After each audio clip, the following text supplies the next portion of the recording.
that Civil War, the Mousa Civil War. The Mousa Civil War? Yes. Over 150 clerks and pages were killed.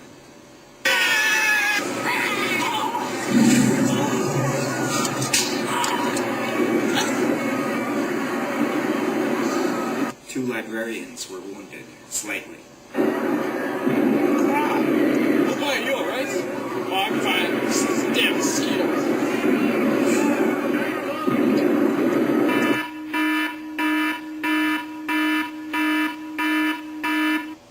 We at the ALA object to the unfair and inaccurate stereotyping of librarians as roomy, effete, overeducated ne'er-do-wells, or worse. We are not mousy, shushing, over-repressed bookworms. Good show, sport. Nicely done. Pot of brandy. Oh, sure. What was that, Jim? Man, the ALA is everywhere. Oh, sorry. Please, continue. So, there were deaths and injuries.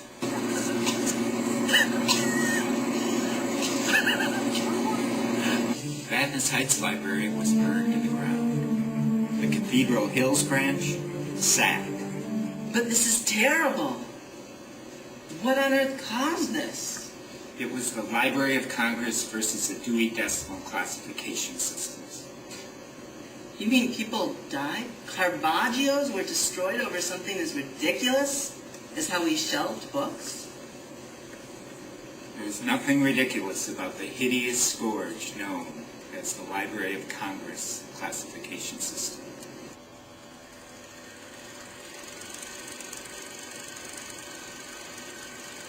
The Library of Congress classification system. And you! Nothing is more insidious nor more dangerous to a library system than the dreaded Library of Congress classification system.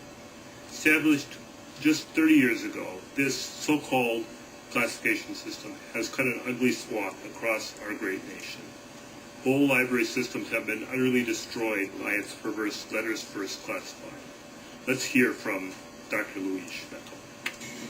Studies have shown that the brain corrodes a little bit at a time when we encounter the nefarious letters of the LC classification system.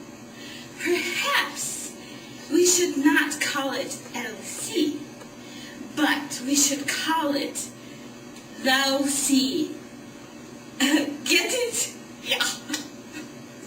Lousy indeed, and deadly. Sociologist Ruprecht Fontainebleau. Bonjour. The Bibliothèque Ohio adopted the Library of Congress classification system. As we see from the chart, the rate of library divorce immediately soared. The number of book return, covered in the blood, tripled 3 weeks. Monsieur Library Director, oui, eaten by the scarab beetle. Furthermore, a rash of the cannibalism in the employee break room. Library of Congress, merdi. Yes, no one is safe from the Library of Congress classification system. Always carry with you a detailed Dewey Decimal Conversion chart. Can I help you? Yes. Can you tell me where Library of Congress E468F7 will be located? Well, in Dewey, 973.7 F68C is located on aisle 19 in numeric. Resist peer pressure. People who use the Library of Congress classification system are neither your colleagues nor your friends.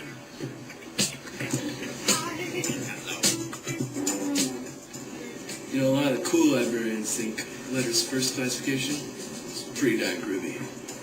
Having a little get-together at my place tonight, you should swing by. Where we file the things LLC. No thanks. I'm not interested in that. I don't need to file things LLC. Kicking time with my posse. Always be on the lookout. Anywhere you're looking. Dewey was a racist! Dewey was a racist!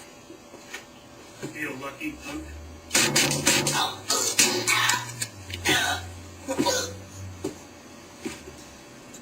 Mother.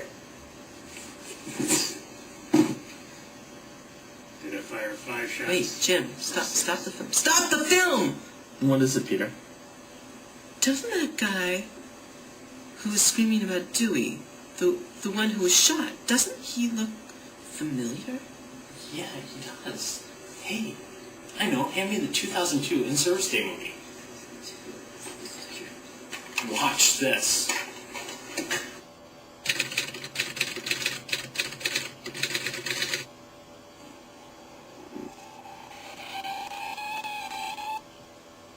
Always be on the lookout. Anywhere you're looking. Dewey was a racist! Dewey was a racist! It's a perfect match. Oh my goodness. That guy was the running screamer. But our running screamer footage was 80 years after that guy was shot. The running screamer is a ghost. And watch this when I slow it down and clean up the sound. He was a racist. Wow. But he still looks familiar from somewhere else. Hey, hand me a family photo album. You're not thinking of our great-great-great-grandpappy Joe. Who died in the Civil War.